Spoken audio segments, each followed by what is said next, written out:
சென்னையை அடுத்த பல்லாவரத்தில் போலீஸ் ஒருவர் கடை வியாபாரிகளிடம் வசூல் வேட்டையில் ஈடுபட்ட சம்பவம் பரபரப்பை ஏற்படுத்தியுள்ளது. இதனையடுத்து அந்த நபரை நிஜ போலீசார் கையும் களவுமாக பிடித்தனர். செய்தியாளர் பவித்ரகுமார் வழங்கிய தகவல்கள் இவை. காஞ்சிபுரம் மாவட்டம் ஸ்ரீபெரும்புதூரைச் சேர்ந்த முரளி என்பவர் தான் காவல்துறையில் பணியாற்றுவதாக கூறி சென்னை பல்லாவரம் பகுதியில் உள்ள கடைகளில் வசூல் வேட்டையில் ஈடுபட்டு வந்துள்ளார். இதுகுறித்து கிடைத்த ரகசிய தகவலின் பேரில் பல்லாவரம் சங்கர் நகர் உள்ளிட்ட ஒரு கடை உரிமையாளரை மிரட்டி பணம் பறிக்க முயன்ற முரளியை போலீசார் கையும் களவுமாக பிடித்தனர்.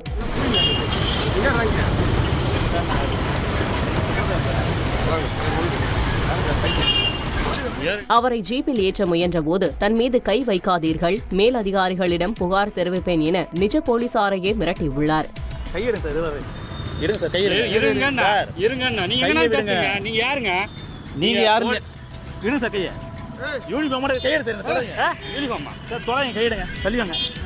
தொடர்ந்து முரளியை வலுக்கட்டாயமாக கைது செய்து ஜீப்பில் ஏற்றிய போலீசார் நீதிமன்றத்தில் ஆஜர்படுத்தி சிறையில் அடைத்தனர். விசாரணையில் முரளி ஸ்ரீபெரும்புதூர் சிப்காட்டில் செக்யூரிட்டியாக பணியாற்றி வருவது தெரியவந்தது.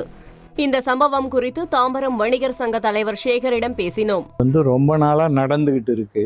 வெளியில யாரும் வணிகர் சொல்றது இல்லை. இந்த புதுசா கடை வச்சிருக்காங்க இல்லையா, அவங்களுக்கு இதை பத்தி அந்த விழிப்புணர்வு இல்லாததால இந்த மாதிரி தப்பு நடக்குது. இதை காவல்துறை தான் இதை கண்காணித்து இது இப்போ பிடிச்சதே ஒரு சந்தோஷமான சமாச்சாரம். தனியார் செக்யூரிட்டி ஒருவர் தான் போலீஸ் அதிகாரி என கூறி பணம் பறித்த சம்பவம் வியாபாரிகள் மற்றும் பொதுமக்கள் மத்தியில் அதிர்ச்சியை ஏற்படுத்தியுள்ளது.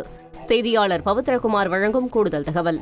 கைது செய்யப்பட்ட முரளியிடம் போலீசார் நடத்திய விசாரணையில் அவர் ஊர்காவல் படையில் பணி செய்ததும் பணியின் போது இதேபோல் வசூல் வேட்டையில் ஈடுபட்டதும் தெரிய வந்தது. இதனால் அவர் பணி நீக்கம் செய்யப்பட்டுள்ளார். அது மட்டுமல்லாமல் காவல்துறை பெயரில் இவர் ஏதேனும் முறைகேட்டில் ஈடுபட்டுள்ளாரா என்ற கோணத்தில் போலீசார் விசாரணை நடத்தி வருகிறார்கள். பிரியா, நன்றி பவித்ரகுமார். செய்திகளை உடனுக்குடன் தெரிந்து கொள்ள உடனே சப்ஸ்கிரைப் பண்ணுங்க.